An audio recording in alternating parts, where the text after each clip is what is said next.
They say a dynasty is built not on crowns, but on the shadows that follow them, and few shadows are darker, heavier, or more haunting than those cast by the Habsburgs. The royal house that once ruled from the icy peaks of Austria to the sun-drenched plains of Spain. This was a family so mighty that even the map of Europe seemed carved around their ambitions, yet behind the silk, the gold, and the coronation hymns.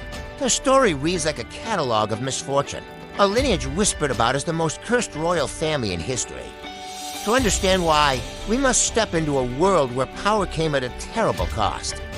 It begins in medieval Europe, with counts and dukes clawing their way toward relevance, humble origins for a house that would one day claim let others wage war. You, fortunate Austria, Mary. This motto became less a prophecy than a warning, for the Habsburg obsession with marriage alliances would bind the continent together even as it unraveled the family from within.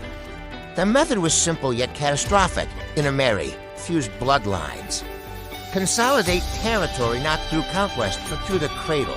It was brilliant geopolitics, but biologically disastrous, and over centuries this genealogical spiral tightened like a noose.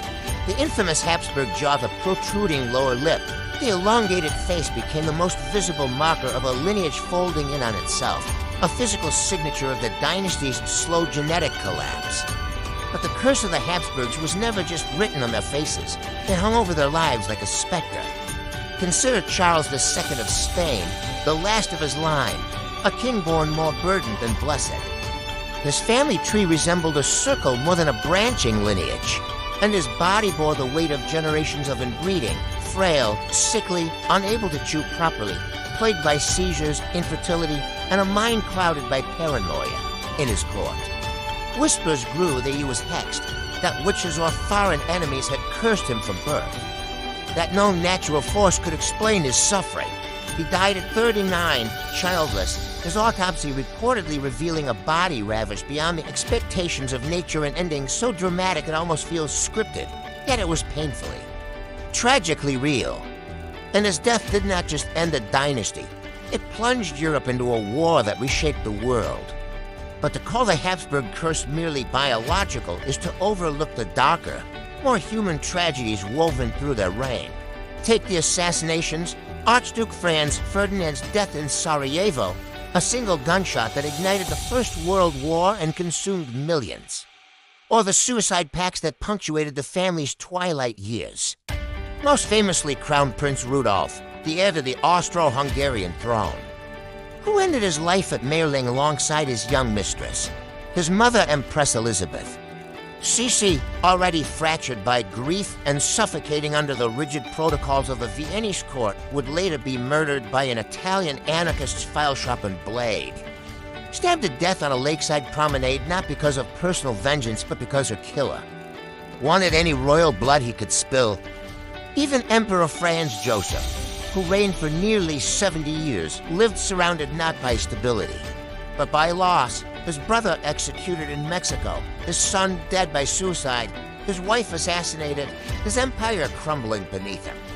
Power, for the Habsburgs, came paired with loneliness, isolation, and the inescapable knowledge that the world they ruled was slipping through their fingers. Yet it is easy to forget that behind the imperial portraits were human beings fighting battles invisible to history textbooks, emperors raised in emotional sterility. Princesses married off as political tokens children who grew up in palaces but lived in cages. The curse was not mystical. It was structural, born from the pressures of absolute monarchy. From centuries of choices that valued dynastic purity over well-being, political unity over personal freedom, and still, there are darker corners of the Habsburg story. Places where superstition and sorrow intertwine. Legends speak of omens haunting their palaces, ghostly monks seen before deaths, mirrors draped in mourning cloth, tapestries that seem to whisper as if the past were alive in the Spanish branch. Rumors swirled that Charles II's sorrows were caused by sorcery, that demons or the restless dead tormented him. In Austria, Sisi became a figure of myth. A woman so beautiful and so melancholic that she seemed less empress than specter, drifting through the corridors of court life like a phantom in mourning. And when Franz Ferdinand fell in Sarajevo, many claimed the empire itself seemed to shudder as though centuries of grief had come to collect their final debt. But what makes the Habsburgs the most cursed royal family is not simply the tally of tragedies, but the scope of what those tragedies shaped. Few families have watched their misfortunes change the course of nations. Charles II's death sparked a war that redrew borders. Rudolph's suicide destabilized a fragile empire.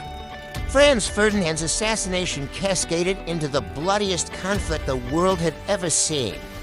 Their private sorrows became the world's public catastrophes, even the symbols associated with them. Carry a strange duality, the double-headed eagle gazing east and west, as if forever torn between horizons, the vast hallways of Chambron and El Escorial resplendent yet shadowed.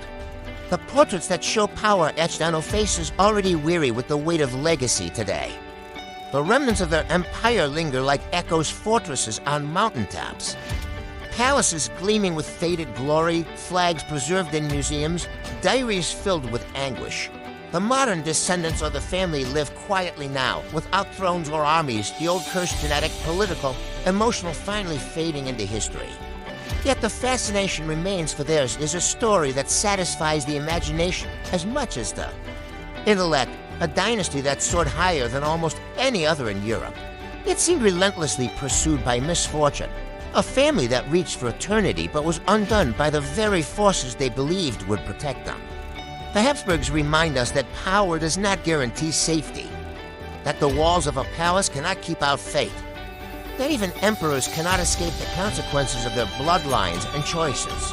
And so as we wander through the echoing chambers of their history through coronations and funerals, alliances and betrayals, triumphs and sorrows, we see not just the rise and fall of an empire, but the fragile, haunting humanity of those trapped inside its gilded cage. Perhaps that is why, centuries later, the legend of the Habsburg curse still grips us, not because it is supernatural, but because it is profoundly, painfully human. Thanks for watching.